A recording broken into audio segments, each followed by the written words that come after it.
여러분, 어떤 사람을 평가하는 다양한 기준들이 있습니다. 그리고 어떤 한 사람을 평가할 때 사람마다 그 평가가 전혀 달라질 때가 있습니다.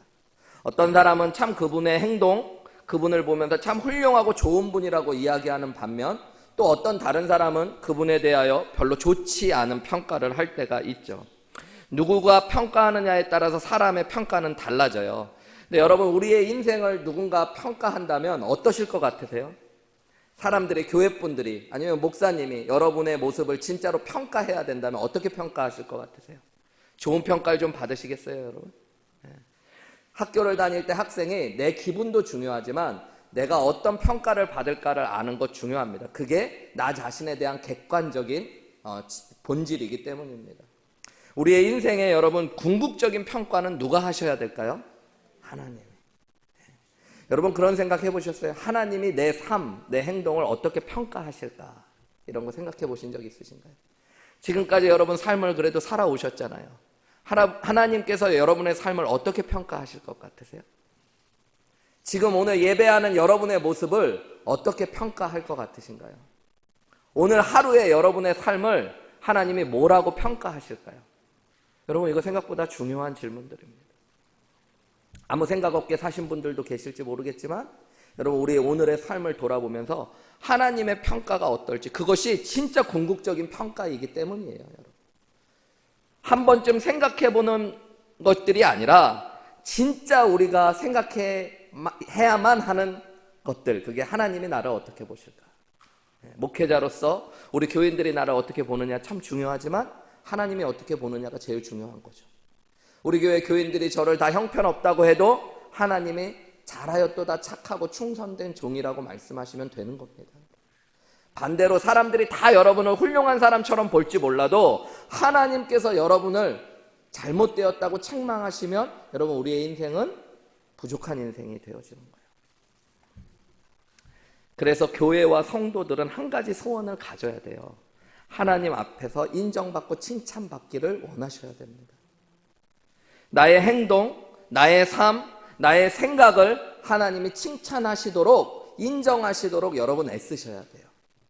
하나님께 칭찬받고 인정받는 것은 그럼 어떻게 하면 가능할까? 성경에 보면요, 여러분, 하나님이 칭찬하신 사람들이 있어요. 그런 사람들을 볼 때 여러분이 좀 주의 깊게 살펴보실 필요가 있어요. 오늘 본문에 그런 여인이 하나 나옵니다. 오늘 예수님께서 이제 십자가에 못 박혀 죽으시기 위한 6월절 그 전 주간에 수요일이 되었어요. 그 주간의 네 번째 날이 된 겁니다. 예수님은 금요일 날 십자가에 못 박혀 죽으시니까 이제 못 박히시기 이틀 전의 일들이에요. 오늘 1절 말씀에 보면 예수께서 이 말씀을 다 마치시고 제자들에게 이르시되 너희가 아는 바와 같이 이틀이 지나면 6월절이라 인자가 십자가에 못 박히기 위하여 팔리리라 하시더라. 예수님은 또 말씀하셔요, 제자들에게. 인자는 누구를 가리키는 말씀이라고 그랬어요? 예수님 자신을, 다니엘서에 나오신 심판주로 오실 예수님을 가리키는 말씀. 예수님께서 내가 이제 십자가에 못 박히기 위하여 팔릴 것이다 라고 말씀하시는 거예요. 3절에 그때, 똑같은 그때에 대제사장들, 백성의 장로들은 가야바라고 하는 대제사장의 관정에 모여 있었대요. 여러분, 원래는 그 해 대제사장은 한 명입니다. 근데 이 예수님이 십자가에 못 박혀 죽으실 때 얼마나 이 유대 사회가 혼란스러웠고 복잡했는지 대제사장이 둘이 있었어요. 성경의 기록에 보면 가야바라고 하는 대제사장이 있었고 가야바의 사위가 여전히 또한 대제사장이었습니다. 실질적으로는 가야바의 사위가 대제사장이었지만 법적으로는, 겉으로는, 그런데 실질적으로는 가야바가 계속 대제사장으로 불리워지고 활동했어요. 사위인데 오랫동안 장인이 대제사장으로 있었고 영향력이 있으니까 사람들은 이 가야바를 뭐라고 불렀냐면 여전히 대제사장님 이렇게 불렀던 거예요. 그래서 사위가 실질적으로는 대제사장이지만 사람들은 대제사장을 둘이 있는 것처럼 대제사장들이라고 불렀던 거죠. 목사님이 은퇴를 하셨는데 계속 교회에 오셔가지고 매주 설교하셔. 격주로 설교하셔. 그러면은 교인들이 느낄 때 담임 목사님이 매처럼 느껴지겠어요? 돌처럼 느끼는 거예요, 여러분. 은퇴하신 목사님 이렇게 부르기도 하지만 우리 담임 목사님, 우리 목사님 이렇게도 부르니까 담임 목사님이 둘 있는 것처럼 되었던 시대가 이 시대였어요. 그리고 그들이 가야바라는 대제사장의 관정에 모여가지고 뭐를 했대요? 예수를 흉계로 잡아 죽이려고 의논했다. 흉계라는 게 뭐예요? 나쁜 계획을 세워서 예수님을 어떻게 잡아 죽일까를 의논하기 시작했어요. 그러니까 어떤 사람은 5절에 보면 뭐라고 이야기하냐면 6월절에는 밀란이 날 수 있으니까 명절에는 하지 말자. 그럼 명절이 끝나고 하든가 명절 전에 해야겠죠. 그죠? 근데 6월절까지는 이틀밖에 남지 않았어요. 그래서 아주 급박하게 이제 예수님을 잡는 일들이 우리가 이제 계속 살펴볼 일입니다. 여러분, 이미 사순절이 시작됐어요. 사순절은 예수님 부활 전에 40일을 예수님의 고난과 부활을 묵상하는 기간입니다. 아마 사순절이 지금 한 7일 정도, 6일 정도 지난 걸로 알고 있는데요. 여러분, 이 사순절 기간 동안 많은 기독교인들은 기독교의 역사 가운데 1년에 이 40일을 띄어서 예수님의 십자가의 죽으심을 깊이 묵상하는 시간들을 많이 가졌었습니다. 매년마다 사순절을 지키는 것들이 형식화되어질 수 있고 또 의무적으로 하는 것들에 대해서 또 한계가 있기 때문에 우리 교회는 특별히 사순절을 선포하고 특별히 어떤 시간들을 갖지는 않지만 여러분, 이 기간 가운데 예수님에 대하여 깊이 생각해보고 예수님의 죽으심에 대하여 묵상하는 것들은 중요한 일들입니다. 어떤 분들은 이런 기간에 금식을 하기도 하고 특별히 미디어 금식을 한다든가 이러면서 더 말씀과 기도에 집중하며 주님과 함께 하려는 거룩함을 이루어가는 시간들을 갖습니다. 특별히 우리는 지난주에도 제가 말씀드렸지만 금요일마다 이제 예수님의 고난과 죽으심을 바라보게 될 거예요. 그래서 여러분, 한 주간에 이 우리가 읽었던 말씀만이라도 앞으로 부활절까지 좀 금요일마다 나누었던 말씀을 한 절 한 절 깊이 묵상해 보시면 여러분 또 하나님께서 주시는 특별한 은혜가 있을 거예요. 우리가 읽은 그리고 이제 나눌 6절부터 13절까지의 본문에는 한 여인이 예수님 앞에 와서 향유를 부은 이야기가 나옵니다. 그리고 14절부터는 누구의 이야기가 나오냐면 가룟 유다가 예수님을 배반하는 마음을 먹은 이야기들이 나와요. 어떻게 보면 대제사장들과 장로들이 예수님을 죽일 흉계를 꾸미고 있고 나서 바로 유다가 예수님을 배반할 결심을 하는 이야기가 나오는 게 본문에서는 더 자연스러운 흐름인데 의미심장하게도요 6절부터 13절까지 한 여인이 한 행동을 성경은 길게 기록하고 있어요. 이것이 되게 중요한 말씀입니다. 오늘 본문 6절에 보면 예수께서 이제 수요일이 되었을 때 베다니 나병 환자라는 시몬의 집에 계셨다라고 이야기해요. 이 마을 이름은 베다니였어요. 베다니는 나사로와 마리아 마르다가 있었던 동네입니다. 이 베다니라는 동네는 예루살렘 가장 가까운 인근 도시였기 때문에 예수님께서 예루살렘에 오실 때마다 베다니에서 머무셨어요. 그리고 특별히 나사로와 마리아 마르다와 교제하셨던 것 같아요. 근데 그 마을에 있었던 나병 환자 시몬이라는 사람의 집에 계셨다 그래요. 그러니까 이 사람을 나병 환자라고 부르는 건 지금도 나병 환자였을 수도 있지만 아마 예수님이 함께 계시며 교제하셨던 걸로 보고 많은 사람들이 왔던 걸로 보면 나병 환자였지만 예수님께서 낫게 하신 사람이었을 확률이 있죠. 예수님이 오셨다는 이야기를 듣고 죽었다 살아난 나사로와 마리아 마르다 그리고 이 시몬이 예수님을 위한 잔치를 벌였던 것 같아요. 요한복음 오늘 우리가 나누는 향유를 부은 여인의 이야기는 마태복음 26장 오늘 우리가 나눌 본문에도 나오고 마가복음 14장에도 나오고요. 요한복음 12장에도 나옵니다. 근데 이 세 개의 본문이 조금씩 차이가 있고 특별히 요한복음 같은 경우에는 공간복음이 아니기 때문에 오늘 똑같은 이야기에 대한 다른 많은 정보를 던져줘요. 예를 들어서 요한복음 12장 1절부터 3절을 보실게요. 6월절 엿새 전에 예수께서 베다니에 이미 이르셨대요. 이거는 오늘이 6월절 엿새 전이라는 게 아니라 예수님께서 6월절 엿새 전에 예루살렘을 이르기 위하여 베다니에 계속 머무셨다는 이야기예요. 그리고 이곳은 예수께서 죽은 자 가운데서 살리신 나사로가 있었던 곳이라고 이야기하죠. 그죠? 베다니가 2절 말씀에 보면 거기서 예수를 위하여 잔치가 열렸대요. 이 거기는 나사로의 집이 아니라 베다니였을 것이고 마태복음은 이 집이 어딘지 알려주고 있는 거죠. 그죠? 나병 환자 시몬의 집이었다는 거예요. 그러니까 오늘 이 잔치는 누구를 위한 잔치예요? 예수님을 위한 잔치였던 거예요. 그러니까 예수님께 은혜를 받은 사람들이 모여서 예수님께 감사해서 예수님을 위해서 잔치를 벌인 겁니다. 곧 예수님은 어떻게 되시는데요? 십자가에 못 박혀 죽으시는데. 마르다는 어느 때와 같이 일을 하고 있었어요. 성경에 보면 마르다는 항상 일을 잘하는 여인이에요. 그런 은사를 받은 분들이 있어요. 교회에서도 있으면 예배드리고 말씀 듣는 것보다 일하는 거 좋아하는 분들이 있습니다. 뭐가 더 좋은 거라고 이야기할 수 없지만 그렇고, 마리아는 항상 말씀 듣는 거 좋아했던 여인, 이렇게 기록되죠. 근데 오늘도 마르다는 일을 하고 있었어요. 그러고 나사로는 예수와 함께 앉은 자 중에 있었대요. 나사로는 죽었다 살아났어요. 그래서 예수님 가까이 앉아서 예수님과 함께 하고 있었다는 겁니다. 3절에 보면 마리아가 이제 나타나요. 이 마태복음 우리가 나눌 본문에는 한 여인이라고만 이야기했는데, 요한복음은 이 여인이 누군지를 알려주고 있는 거예요. 마르다가 나왔고 나사로가 나오고 마리아가 나오니까, 이 마리아는, 성경에 마리아가 몇 명이 나오는데 그 중에 자연스럽게 나사로와 형제였던 마리아라고 생각할 수 있는 거겠죠. 그 마리아가 어떻게 했어요? 지극히 비싼 향유, 곧 순전한 나드 한 근을 가져다가 예수의 발에 붓고 자기 머리털로 그의 발을 닦으니 향유 냄새가 그 집에 가득하게 되었더라. 이렇게 기록해요. 무슨 얘기인지 아시겠죠? 예수님께서 잔치를 벌이고 있을 때 남자들이 예수님 주변에서 같이 막 식사하고 있는데, 마리아가 갑자기 와가지고 어떻게 했어요? 향유, 그 순전한 나드라는 향유를 한 근 가져와서 예수님의 발에 붓고 자기의 머리털로 그거를 닦았다고 이야기하고 있어요.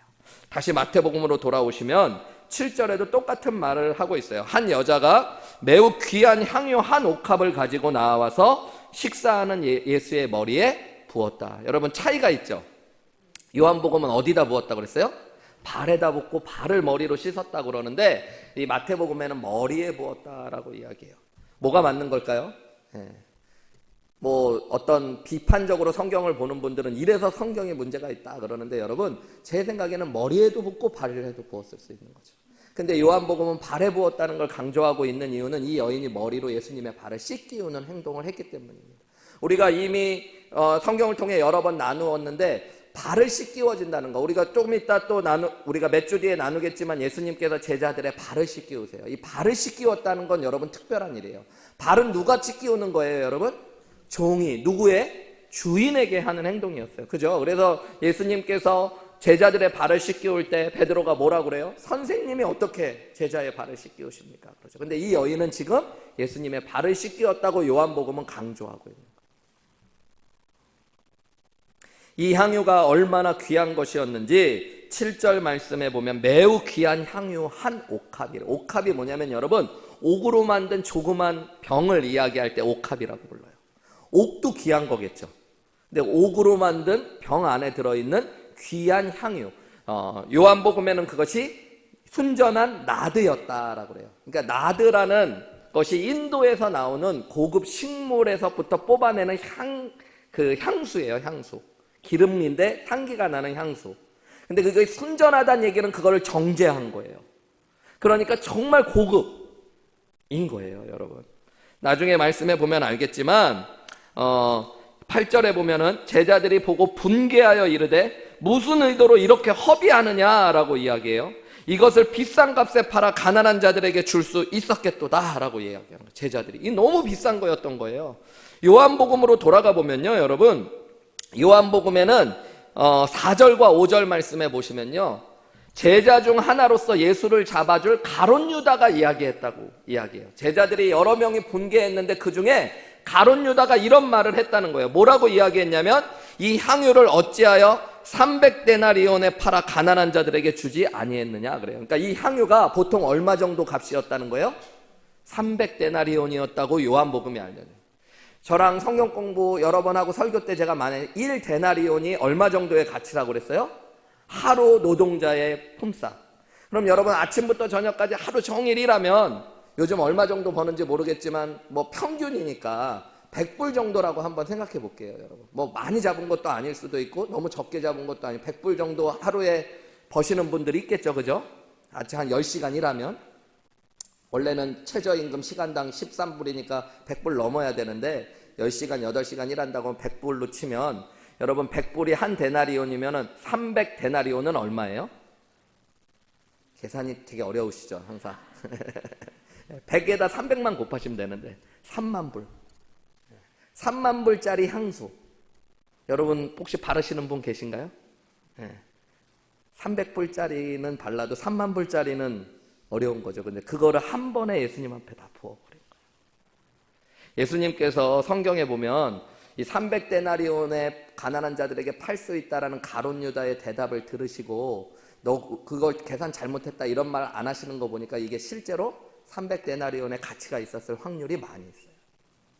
3만 불이라면 가난한 자들에게 도와주는 게 좋지 않냐라고 얘기하는 건 나쁜 얘기는 아닐 수 있죠. 예수님 앞에 부어서 그냥 닦고 없어져 버린 거잖아요. 그죠? 마가복음 14장 3절에는 이 여인이요 그냥 부은 것도 아니고 옥합을 깨트려 부었다라고 이야기해요. 옥합을 깨트려 예수님께 부었대요. 그러니까 완전히 남김없이 다 부은 거예요. 그러니까 300데나리온을 완전히 다 한순간에 예수님 앞에 쏟아 부은 겁니다. 제자들이 우리 본문 마태복음 26장으로 돌아오면 8절에 그래서 뭐라고 이야기해요? 분개했대요. 분개. 그냥 놀란 게 아니라 제자들이 분개했대요. 화가 나고 분노했다는 얘기예요. 만든 말을 하는 것 같죠. 이렇게 비싼 향유를 왜 여기다 허비하느냐. 가난한 자들 도울 사람들이 얼마나 많은데. 10절 이후 우리가 오늘 읽을 본문 10절 이후에 예수님이 이 여인에 대하여 그리고 그 가룟 유다와 제자들이 분개한 거에 대하여 이렇게 평가하세요. 10절부터 말씀 우리 천천히 한번 다시 소리내서 읽어볼까요? 시작. 예수께서 아시고 그들에게 이르시되 너희가 어찌하여 이 여자를 괴롭게 하느냐. 그가 내게 좋은 일을 하였느냐. 이 여인이 한 일 좋은 일이에요? 나쁜 일이에요? 좋은 일이라고 예수님이 확증해 주셨어요. 12절 말씀, 11절 말씀, 11절 말씀이요. 또 읽어볼게요. 시작. 가난한 자들은 항상 너희와 함께 있거니와 나는 항상 함께 있지 아니하리라. 무슨 말씀이에요? 이제 예수님 곧 죽으실 것들을 말씀하셔요. 그러면서 12절 말씀, 이 여자가 내 몸에 이 향유를 부은 것은 내 장례를 위한 것이었다 그래요. 예수님 이미 제자들에게 자신이 죽으실 걸 말씀하시죠. 근데 여러분 여러 복음서에 보면 제자들은 그 얘기에 반응도 없고 관심도 없습니다. 근데 이 여인은 예수님의 이야기에 귀 기울였던 거예요. 그리고 당시에 이 향유 옥합이라는 게요, 여인들이 자신들이 오랫동안 모아둔 돈을 모으는 중요한 수단이었어요. 금이나 은은 가지고 다닐 수가 없잖아요. 땅에다 묻어두거나 해야 되는데 이 향유 옥합은 조그마지만 너무 비싼 것이니까 병 하나가 300데나리온이니까 몸에 이렇게 딱 지니고 다니는 거예요, 평생. 그래서 시집을 가기 위해서 들어갈 때 필요한 돈이나 시집을 가고 나서 자기가 중요한 일이 생길 때 쓰기 위한 평생을 모으는 것 같이 모으는 게 이 향유 옥합이란 말이에요. 이 여인은, 이 마리아는 자신이 앞으로 결혼하게 될 것 그리고 앞으로 닥쳐올 위험과 여러 가지 일들을 위해서 장례를 위해 준비했던 모든 것을 한꺼번에 쏟아부은 것과 마찬가지예요. 세상적으로 보면 사람들이 봤을 때 허비하는 것 같고 낭비하는 것 같고 분노할 만큼 잘못된 일이라고 여겼을 사람들도 있었지만 예수님은 이 여인의 일이 잘한 것이라고 말씀해 주셨어요.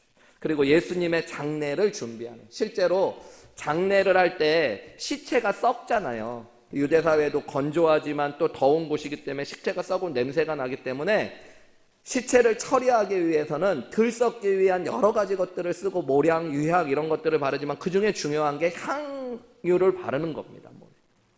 그래서 시체에게 발라지는 이 일들을 이 여인이 했던 것들이에요. 이 여인은 예수님의 말씀을 들었을 확률이 많고 예수님의 장례를 위하여 자신의 전부를, 장례식을 위해서 예수님의 전부를 주시고 싶다라고, 드리고 싶다라고 생각했던 것이죠. 13절 말씀 우리 같이 읽어볼까요? 시작. 내가 진실로 너희에게 이르노니 이 복음이 전파되는 곳에서는 이 여자가 행한 일도 말하여 그를 기억하리라 하시네. 예수님이 이 여인이 한 일을 그냥 잘했다고만 하신 게 아니라 이 여인이요 한 일이 세상에 복음이 전파되는 곳마다 다 기억되고 전하여질 것이라고 말씀. 엄청나게 높여주시고 칭찬하신 거예요. 맞아요? 그리고 복음서에도 4개의 복음서 중에 3개의 복음서에 이 여인의 이야기가 길게 기록되어 있습니다. 26장부터 마태복음의 말씀을 읽어보면 아시겠지만 여러분, 예수님이 죽으시는 것에 초점이 맞추는 이야기라서 다른 사람들의 이야기에 이렇게 길게 이야기를 할애하지 않고 있어요. 근데 이 여인의 이야기는 자세하게 기록되죠.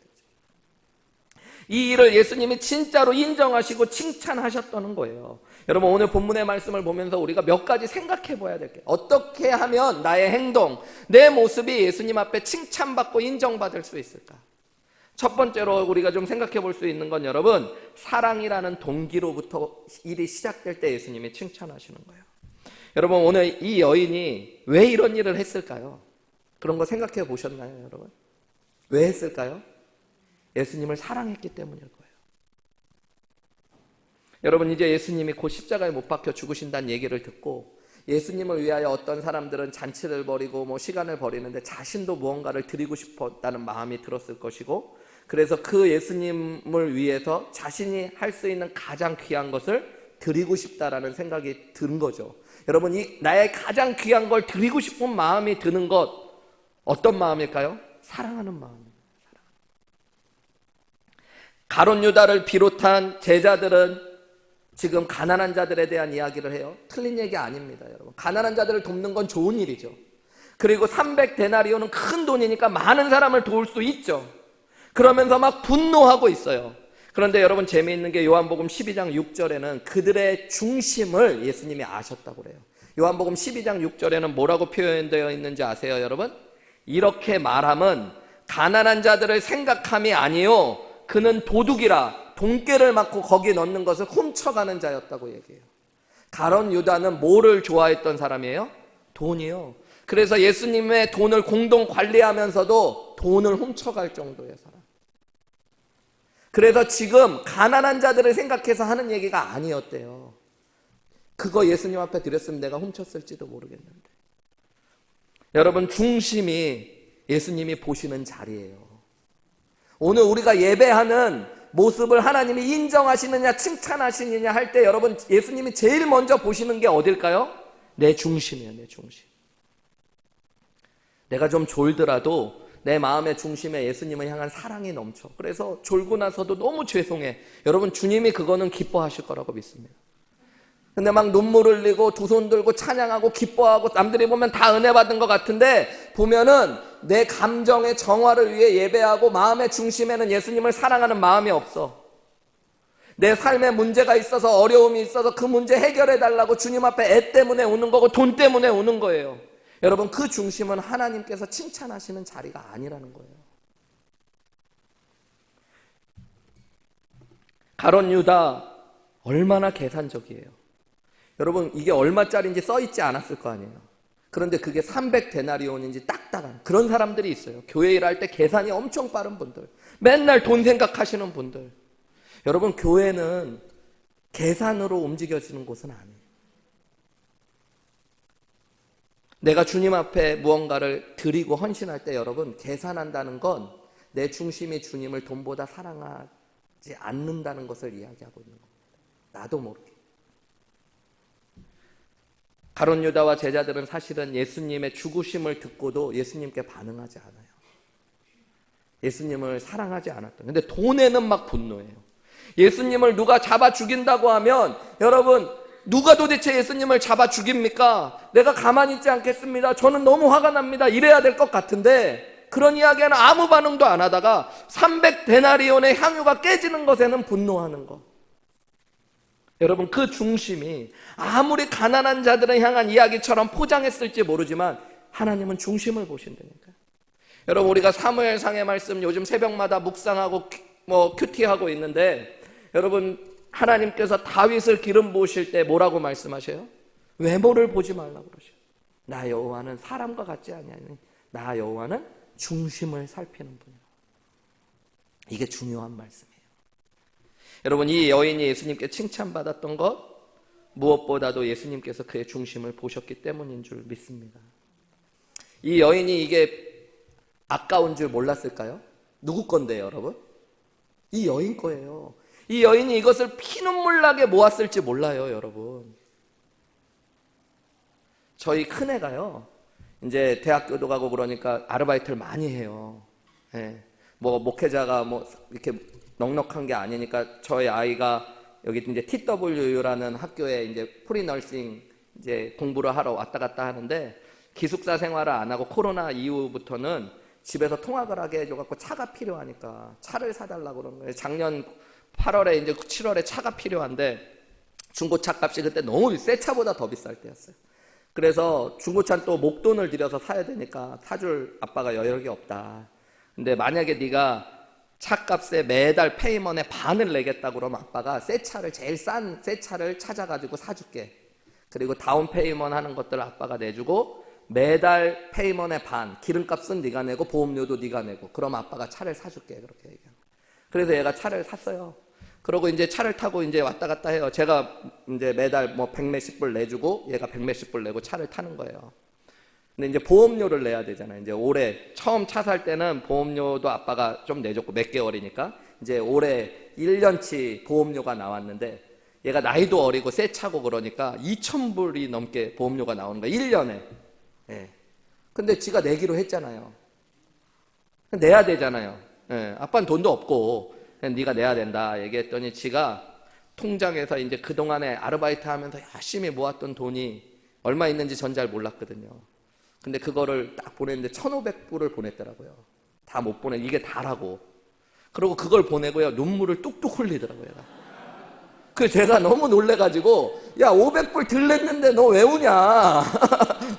지금 그것도 지금 해결해야 되는데 너 왜 우냐? 그랬더니 얘가 내가 아빠한테 이거 뺏겨서 우냐? 야, 아빠가 너 돈 뺏는 거 아니야. 네가 약속했고 이거 보험료 2,000불 내기로 한 거고 네 보험료가 이만큼이다. 그러니까 너 이거 내야 된다. 그렇게 얘기했더니 걔가 뚝뚝 울면서 하는 얘기가, 아빠한테 이거 돈 줘서 그런 게 아니라 내가 이거 어렵게, 진짜 어렵게 모은 돈인데 한 번에 다 없어진 게 너무너무 아깝다고.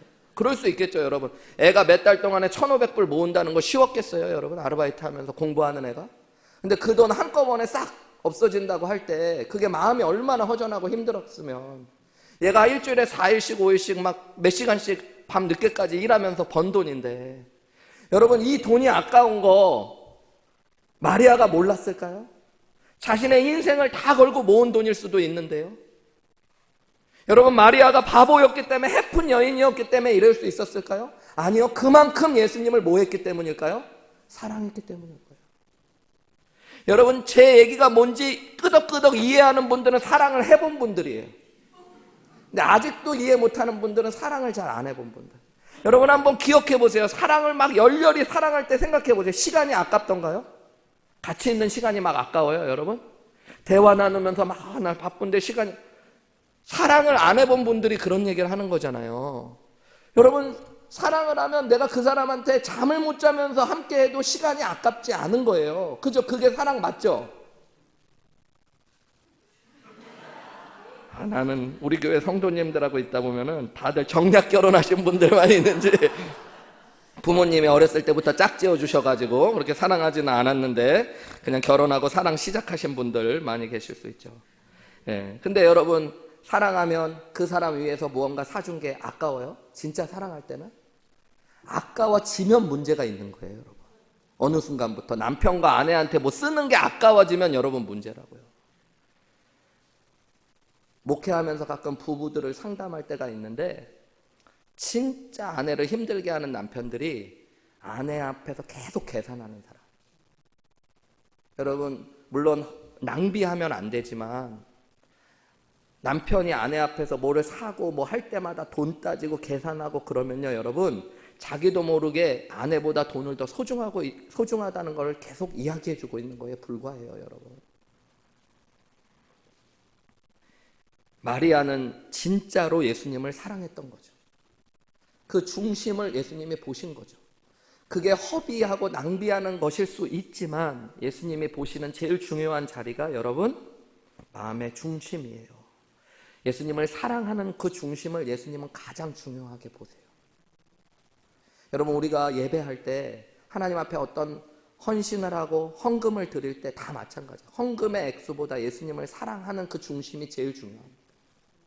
내가 예수님 앞에 교회에서 어떤 봉사를 하는 것, 그 안에 제일 우리가 중요하게 봐야 될 이 부분은 하나님 앞에 내가 드리는 그 중심에 사랑이 있는 게 중요해요. 주님을 사랑하는 마음으로 목자, 목녀의 헌신을 할 때 그게 진짜 주님이 인정하시고 칭찬하시는 헌신이 되어지는 겁니다. 신앙생활의 핵심이 뭐예요? 여러분, 가장 큰 율법이 뭐예요? 우리 마태복음 22장에 이미 들었잖아요. 한 율법사가 와서 예수님에게 가장 큰 계명이 무엇입니까? 예수님이 뭐라고 그래요? 내 마음을 다하고 뜻을 다하고 목숨을 다하여 주 너희 하나님을 사랑하라 하셨으니 이것이 크고 첫째 되는 계명이요 둘째도 그와 같으니 내 이웃을 내 몸과 같이 사랑하라 하셨으니 이것이 온 율법과 선지자의 강령이니라. 한마디로 여러분, 온 율법과 선지자의 강령 가장 큰 계명이 뭐예요? 사랑이 사랑. 여러분, 하나님을 사랑하지 않고 무언가를 한다는 건 아무 의미가 없어요. 그래서 고린도서의 말씀대로 보면 우리가 천사의 말을 한다고 해도, 다른 사람을 위하여 내 목숨을 다 내어준다고 해도, 여러분, 내가 사랑 없이 하는 거는 울리는 꽹과리와 같고 아무 소용도 없는 일이에요. 여러분, 주님은 그것을 인정하지 않아요. 내가 목회한다라고 그러면서 내 모든 삶과 젊음을 다 바치고, 내가 심지어 내 가족도 희생하고 내 모든 건강도 다 잃어버리며 목회했다고 하더라도 주님을 향한 사랑이 없이 한 일은 아무 소용없는 일이라고요. 여러분, 여러분, 이게 정말로 중요한 거예요. 주님은 우리의 마음과 중심을 보세요. 여러분, 그래서 내가 진짜 주님을 사랑하고 있는가 질문하셔야 돼요. 예수님을 3번이나 부인하고 떠났던 베드로를 찾아오신 예수님이 베드로에게 뭐 하나만 계속 물으셔요? 딴 거 안 물으셔요. 너 나 사랑하니? 사랑한다 그러니까, 주님이 아신다고 대답하니까 뭐라 그래요? 그러면 내 양을 쳐, 내 양을 먹여. 여러분, 주님 앞에 헌신하고 쓰임받고 다시 주님 앞에 설 수 있는 유일한 조건도 뭐예요? 주님을 사랑하는 거. 여러분, 이거 기억하셔야 돼요. 예수님이 왜 이런 사랑을 우리에게 요구하실까요? 여러분, 누군가 나에게 사랑을 요구하는 사람은 나를 뭐 하는 사람일까요? 사랑하는 사람이에요. 저는 교인으로서, 그리고 여러분이 저를 목회자로서 사랑하기 원해요. 서로. 제가 여러분을 교인으로 사랑하니까. 근데 여러분들이 저를 남자로 여자분들이 사랑하는 거 저는 별로 원하지 않아요. 죄송하지만 제가 여러분을 여자로 별로 사랑하지 않기 때문이에요. 우리도 안 한대. 어떤 분이 막 우리도 그래요. 자기 혼자 그러긴 그래서. 근데 여러분, 그게 당연한 거예요. 그죠? 그게 맞는 거죠. 그죠? 여러분, 예수님이 우리에게 사랑하기를 말씀하시는, 원하시는 건 예수님이 우리를 사랑하시기 때문이고 하셨기 때문입니다. 그분이 마음을 다하여 목숨을 다하여 뜻을 사랑하셨기 때문에.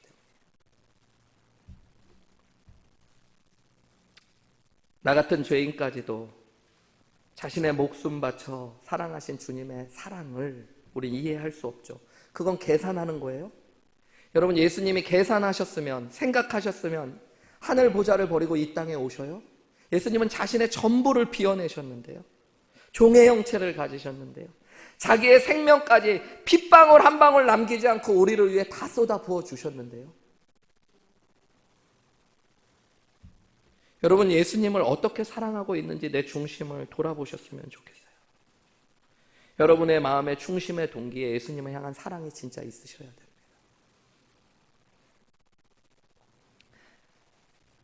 선배 목사님들이 그런 이야기 하셨어요. 성도들이 어떤 헌신과 수고할 때, 그리고 내가 어떤 헌신과 수고할 때마다 왜? 라는 질문을 3번 던져보라. 이 얘기는 뭐냐면, 여러분, 가장 깊숙한 동기가 중요하다는 얘기입니다. 교회에서 인정받으니까, 목사님이 시키니까, 남들이 하니까, 내가 이 정도 직분이니까 체면이 있으니까, 맡은 일이니까 또 성실하게 해야 되니까, 그래서 빠지고 싶은데 서는 것, 찬양팀을 하고 성가대를 하고 교회에서 여러 가지 봉사하고, 여러분, 인간적으로는 다 고마운 거지만 주님 앞에 설 때는 칭찬받고 인정받을 수 없는 모습입니다. 주님 앞에 설 때 우리가 꼭, 하나님은 우리의 뭘 보세요? 중심을 보시죠. 그 중심에 뭐가 가득해야 돼요, 여러분? 하나님을 향한 사랑, 내 이웃을 향한 사랑이 있어야 돼요. 여러분, 그 동기를 주님이 보세요. 내가 진짜 주님 사랑하느냐는 무엇보다 주님을 아끼지 않고 있는가를 보셔야 돼요. 여러분, 시간이 주님 앞에 드리는 게 아까우면 사랑이 조금 문제가 생기신 거예요. 나는 교회 가는 게 요즘 너무 아까워. 기도하는 시간이 너무너무 아까워. 여러분, 앞에 말씀드렸잖아요. 우리 아내랑요, 은평구, 저는 역촌동, 우리 집사람은 불광동 살았거든요. 어딘지 잘 모르시는 분들은 그냥 들으시면 돼요. 버스 정류장으로 한 3정류장 가요. 그러니까 멀지도 않고 가깝지도 않아요. 근데 걸어는 갈 수 있는 거리예요. 근데 가깝지는 않은, 걸으면. 근데 우리 연애할 때 돈 없고 젊었으니까 걸어 다니죠. 그러면요, 제가 가끔 우리 집사람이 있는 아파트 있는 데까지 탁 불광동에 데려다 주면 우리 아내가 잘 안 들어갈 때가 있어요. 우리 집까지 데려다 주겠대, 자기가. 그럼 여러분, 어차피 제가 우리 집에 남잔데 우리 집 앞에 왔다가 나 갈 테니까 너 집에 가라 이렇게 할 수는 없잖아요. 그러니까 우리 집으로 향해 가는 순간 내가 또다시 와야 된다는 걸 저도 다 알거든요. 그러니까 그런 짓 하지 말고 빨리 들어가 그럴까요? 아, 그래, 그럼 자기가 나 데려다 줘. 그리고 또 걷는 거예요, 여러분. 밤에 20몇 분, 30분을. 그럼 또 왔다가 어떻게? 혼자 가는데 이렇게 어두우니까 어떻게? 또 내가 그거를요, 여러분, 몇 번을 한 적도 있어요. 몇 분 끄덕이시잖아. 해본 분들은, 그죠? 예, 사랑을 좀 아는 분들. 기억이 이제 나시나요, 여러분? 예. 그분들하고 사시는 거 맞나요? 잘 알고 대답하셔야 되는데, 여러분. 예. 여러분, 제가 바보라서 그럴까요? 제가 얘기했잖아요. 여러분, 저 중고등학교 때 과목 중에 수학을 제일 좋아하고 잘했던 사람입니다. 제 나름 공대 나와서 여러분 계산이 엄청 빠른 사람 중에 하나예요. 제가 손해보는 거 몰라서 그래, 다리 아픈 걸 몰라서 그랬을까? 근데 그게 아깝지 않았어요, 여러분. 왜냐하면 사랑했으니까. 아니, 사랑하니까. 말 조심해야지. 여러분, 주님 앞에 내가 지금 어떻게 드리고 있는지를 보세요. 두 번째로 여러분, 마리아의 모습을 좀 생각할 수 있는 건 그가 그 사랑하는 마음을 가지고 최선을 다했기 때문이에요. 여러분, 이건 너무 당연한 거죠. 사랑하면 최선을 다해요. 마가복음 14장 8절에는 어떤 표현이 담겨 있냐면요, 그는 힘을 다하여 내 몸에 향유를 부었다라고 예수님이 말씀하셔요. 여러분, 이 여인이 한 행동을 예수님이 뭐라고 말씀하냐면 힘을 다하였대. 이건 여러분 정말로 물리적인 힘을 썼다는 말이 아닙니다. 관용적으로 어떤 표현이냐면 최선을 다했다는 겁니다. 여러분, 이 여인이 했던 일이 최선을 다한 거예요. 옥합을 깨트리는 거예요. 예수님이 하신 말씀대로 보면, 마태복음 22장의 말씀대로 보면 마음을 다하고 목숨을 다하고 뜻을 다하였던 겁니다. 여러분. 한 방울까지도 다 부어드렸던 거예요. 라스트 원 드롭. 여러분, 이 옥합이라는 게 이 주둥이는 나쁜 말 아닙니다. 여러분, 사람한테 하면 나쁜 거지만 이 병의 주둥이가 좁았을까요? 컸을까요? 상수래니까요, 여러분. 오늘 같은 날은 이렇게 뿌리는 스프레이 기능이 있지만 그게 없으니까 이게 주둥이가 컸을까요? 작았을까요? 작죠. 엎어지면 안 되니까 당연한 거예요, 상식적으로. 그죠? 그리고 위에를 밀봉해놔요, 여러분. 이렇게 양초 같은 걸로 해가지고 완전히 밀봉하는 것들이 이 향유 옥합을 보관하는 건데, 여러분, 이것을 부어드리려고 그랬더니 똘똑똑 방울씩 나오는 게 마음에, 그러니까 이 여인이 어떻게 한 거예요? 옥합을 깨트리는 거예요. 그래서 아낌없이 다 최선을 다해서 드린 거예요. 전부를 드리는 마음으로 드리는 거예요. 자신의 인생과 미래를 다 드리는 마음으로 드렸던 거예요, 여러분. 이 최선을 다하는 헌신을 예수님이 뭐 하셨던 거예요? 칭찬하시고 인정하셨던 거예요. 옥합 자체를 깨버리는 것, 다시는 돌아보지 않겠다는 이런 마음, 여러분, 이거 헌신의 마음으로 멋진 마음인 겁니다. 제 목소리가 좀 특이하죠, 여러분. 네, 엄청 미성에다가 이렇게 예쁘고 이런 목소리는 아니잖아요, 그죠? 네, 좋은 것 같은데 좀 이상하고, 이상한 것 같은데 좋고, 듣다 보면 중독되고 좀 그런 목소리죠, 그죠? 네. 저는 원래 목소리가 원래도 조금 그렇긴 했지만 이것만큼은 아니었겠죠. 애가 이러진 않았겠죠, 여러분. 네, 초등학생이, 중학생이, 고등학생이 사역을 시작하면서 할 때 정말 열심히 기도하고 기도인도하고 찬양인도도 많이 했거든요. 그거 할 때마다 물론 목소리가 너무 커서 그런 것도 있겠지만 사람들이 좀 소리를 줄여서 해라, 목소리를 아껴서 해라, 그런 얘기 들었어요. 많이 아껴야 된다, 오래 해야 된다, 목소리가. 근데 그때 청년 때 순수한 마음에 열정이 있어서 그랬는지 주님 앞에 주님, 제가 목소리 좀 아끼겠습니다, 그게 죄스럽더라고요. 내가 주님 앞에 드린다면 이 목소리 진짜 아낌없이 드리고 싶은 마음이 들어요. 제가 한국에서 10년 조금 넘게 사역하고 미국 올 때 바로 2달 전에 성대결절 수술을 했어요. 그때 너무너무 심했어가지고. 우리 아내가 그러더라고요. 딱 한 달 목소리 좋아지더라고. 우리 아내는 제 진짜 좋은 목소리를 한 달 들어본 유일한 사람 중에 하나입니다. 예. 근데 그 뒤에 또 사역해야 되잖아요. 그럼 이제 한번 수술했으니까 내가 조심하고, 물론 그럴 필요도 있는데 그때마다 들었던 생각이 아낀다는 것이 주님 앞에 부끄럽다는 생각들이에요.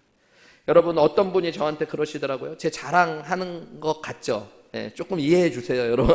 예, 어떤 분이 그러시더라고요. 사부 예배 목사님 설교하는 거 듣고 엄청 은혜 받았다고. 그분이 사부 예배 와서 들은 게 아니라 지나가면서 듣는데, 사부 예배 때도 목사님이 2부, 3부 예배 때랑 똑같이 소리 지르시면서, 예, 끊임없이 그렇게 설교하는 거 보면서, 여러분, 저 4부 예배 오시는 분들한테 제가 3부 예배보다 덜 힘주어서 설교할까봐 조심해요.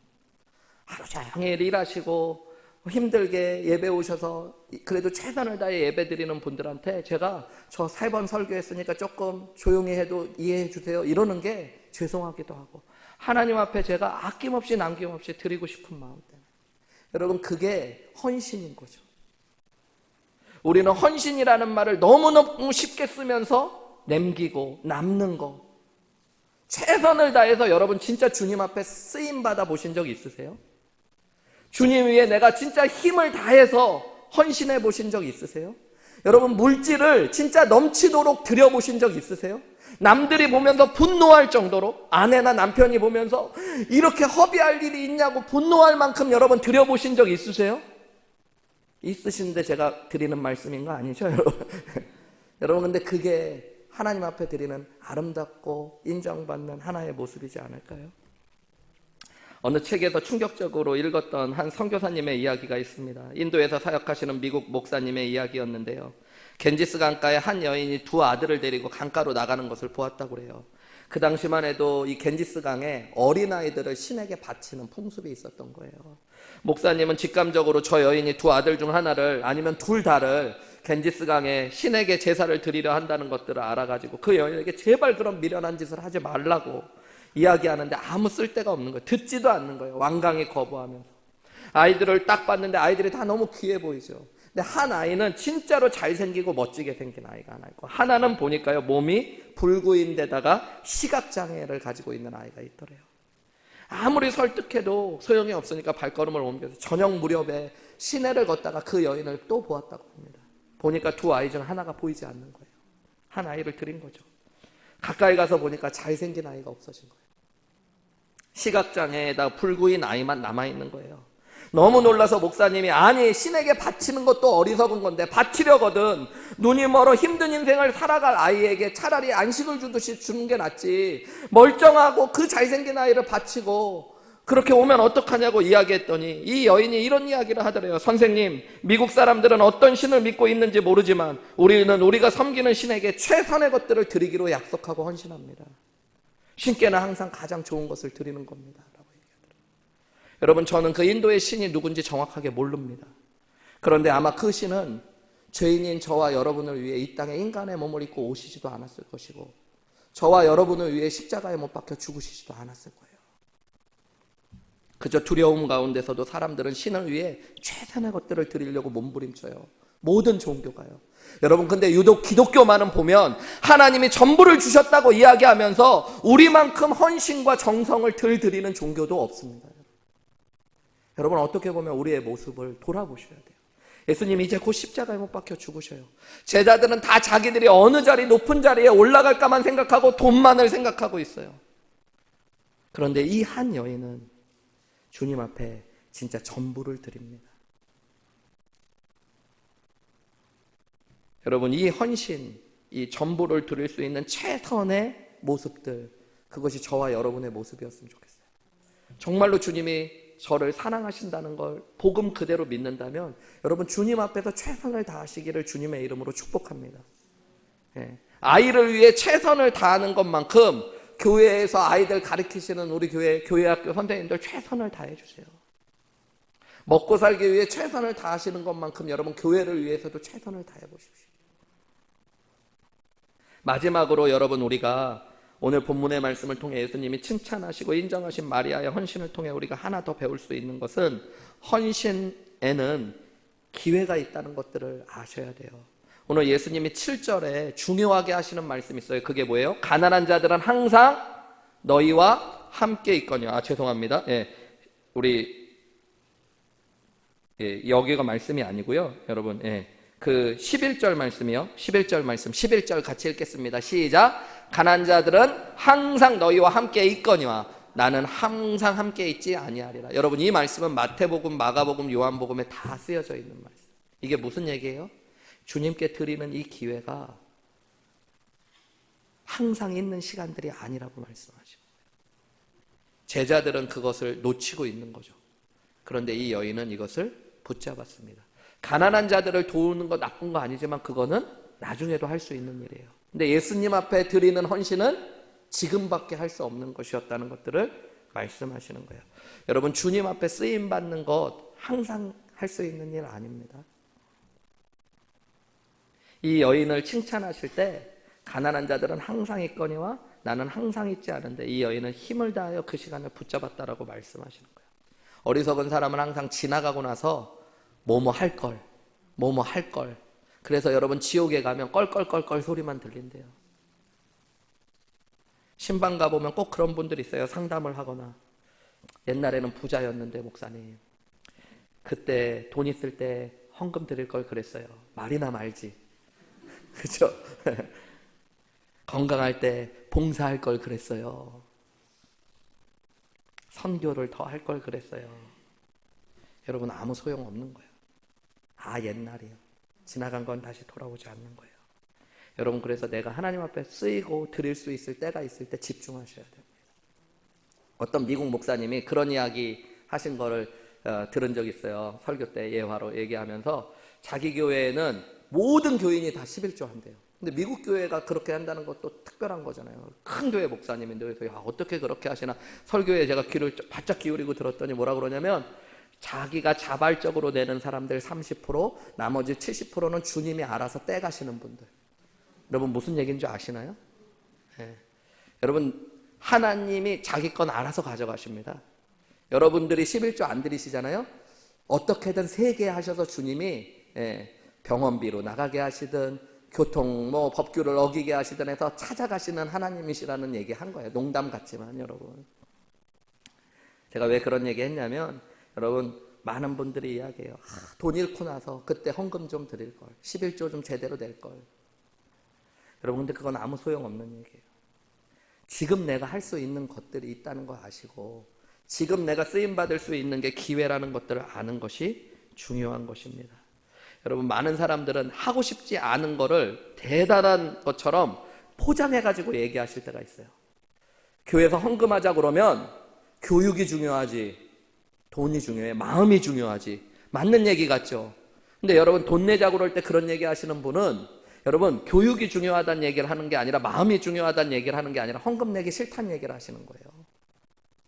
여러분, 교회가 우리 지금 이제 다 같이 전도하자 그러면 내실을 다져야지 전도를 막 외적으로만 커지려고 그런다는 분들, 맞는 말이죠. 내실을 다져야죠. 그런데 여러분, 이분들이 하는 얘기는 내실을 다지자는 얘기가 아니에요.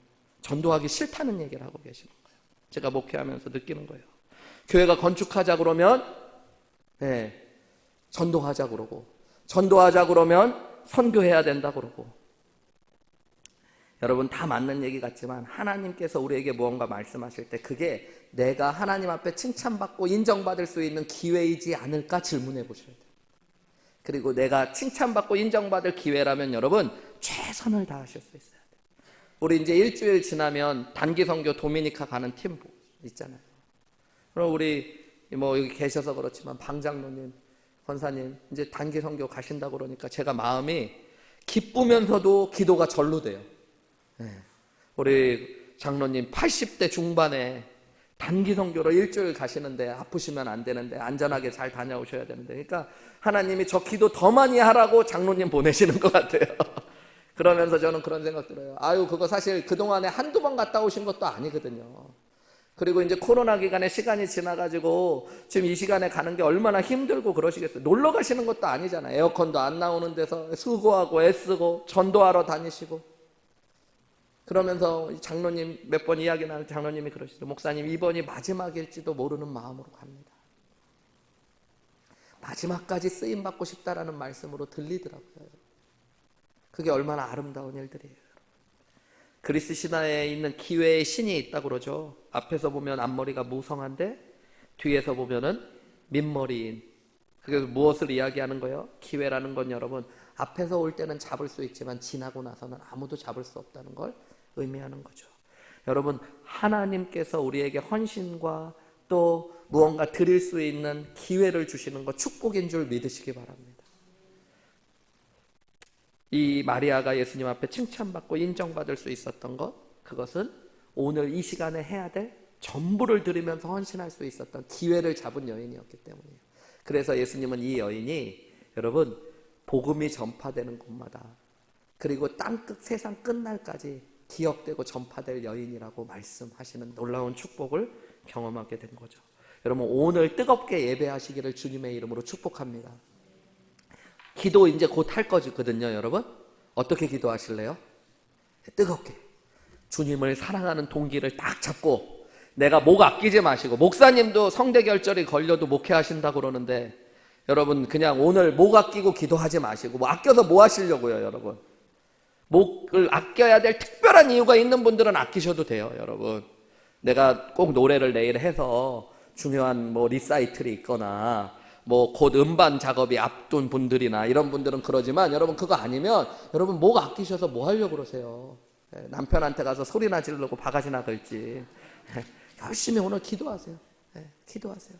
차라리 목이 아파갖고 남편을 보고 잔소리하고 애들한테 잔소리할 말을 못했다. 그게 축복이에요. 여러분 기도하세요. 기도하세요. 오늘 정말 전심을 다해서 기도했으면 좋겠어요. 마음과 목숨과 뜻을 다하여 주님 앞에 쓰임받고 싶다라는 그런 마음이 여러분 안에 있었으면 좋겠어요. 나 주님 위에 한번 주님 앞에 나중에 섰을 때 주님 모든 걸 주신 주님 앞에 부끄럽지 않게 한번 서봤으면 좋을 것 같아요. 주님 오늘 뜨겁게 기도하기 원합니다. 오늘 뜨겁게 예배하기 원합니다. 여러분 용서하는 것도 사랑하는 것도 기회가 있을까요? 없을까요? 있어요. 여러분 하나님께서 용서하라고 하시면 오늘 뜨겁게 용서하십시오. 여러분 사랑하라고 하면 뜨겁게 사랑하십시오. 매 순간마다 여러분 오늘이 마지막일 수 있다는 마음을 가지고, 저도 오늘이 마지막일 수 있다는 마음을 가지고 설교한 거예요. 여러분 10분 더 했잖아요. 우리 이 시간에 함께 기도했으면 좋겠어요. 여러분 한번 자신을 솔직하게 돌아보셨으면 좋겠습니다. 이제 예수님께서 곧 십자가에 못 박혀 죽으시는 이 순간에 예수님께서 특별히 이 한 여인을 얼마나 귀하고 고맙게 보셨는지, 이 여인의 이야기를 성경에 길게 기록하시고 복음이 전파되는 곳마다 이 여인의 이야기가 함께 전하여지고 기억돼야 된다라고 말씀하셨습니다.